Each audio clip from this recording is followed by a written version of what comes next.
الرحمن الرحيم في حلقة جديدة من على الخريطة.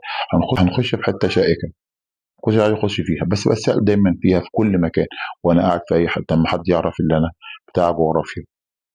إيه؟ الأرض مسطحة أم كروية؟ بقى في الآخر الناس اللي بيقولوا الأرض مسطحة بيقولوا نظرياتهم ليه؟ بيقولوا إحنا لو مشينا في أي حتة أو وقفنا في أي مكان مرتفع بنشوف الأرض وبنشوف كل حاجة حوالينا، يبقى الأرض كده مسطحة. اتنين، بيقول لك السفينة وهي ماشية في البحر بتختفي من ازاي؟ بتختفي من تحت لفوق، أيوه. فعشان كده هي لو أرض كروية ما كناش هنشوف الاختفاء دوت. تلاتة، بيقول لك إن الشمس صغيرة وهي اللي بتلف حوالين الإيه؟ الأرض، مش الأرض هي اللي بتلف حوالين نفسها. تلات، بيقولوا حاجات كتيرة العلماء اللي بيثبتوا إن الأرض مسطحة. لو رحنا للفريق التاني اللي بيقولوا إن العلماء إن الأرض كروية، أول حاجة لو حصل كسوف للشمس بتظهر الأرض على سطح القمر إزاي؟ كروية.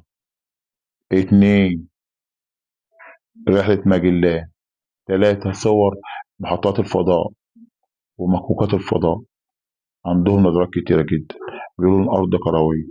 طب نيجي بقى للمهم، الأرض مش مسطحة ومش كروية بنفس الشكل اللي بيجيلنا على الخريطة.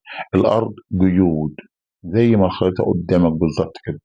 الجيود دوت أكتر حاجة أو أشبه حاجة ليها البيضة، هي مفرطحة من عند خط الاستواء وآلية التفرطح من عند القطبين. زي ما احنا شايفين ده الشكل العلمي والأساسي للأرض. يعني الأرض مش كروية التكور الكامل ولا مسطحة نهائي، بس احنا بنستخدم في الخرائط الأرض كروية لتسهيل العلوم على الطلبة. ويا رب تكون حلقة جميلة عليكم.